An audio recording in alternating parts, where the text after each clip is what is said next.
જામનગરમાં 15 મિનિટનો કાળઝાળ પવન, 55થી વધુ વૃક્ષો ધરાશાયી.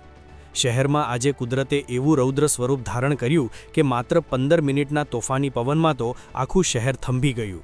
વિનાશક વાવાઝોડાને કારણે શહેરના વિવિધ વિસ્તારોમાં 55થી વધુ તોતિંગ વૃક્ષો જમીનદોસ્ત થઈ ગયા.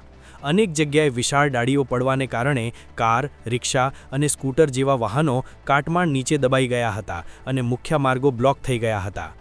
આ કટોકટીની સ્થિતિમાં જામનગર મહાનગરપાલિકાની ફાયર બ્રિગેડ શાખા હરકતમાં આવી હતી. ચીફ ફાયર ઓફિસરની રાહબરી હેઠળ 70 જવાનોની 10 અલગ અલગ ટીમો મેદાનમાં ઉતરી હતી.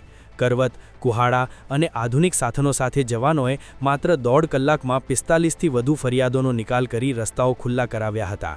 સદનસીબે આટલી મોટી હોનારતમાં કોઈ જાનહાનિના અહેવાલ નથી, પરંતુ વીજ પોલ અને મકાનો પર ઝાડ પડવાને કારણે મિલકતોને ભારે નુકસાન પહોંચ્યું છે. હાલ પણ ફાયર વિભાગનો કંટ્રોલ રૂમ ધમધમી રહ્યો છે અને રેસ્ક્યુ કામગીરી ચાલુ છે.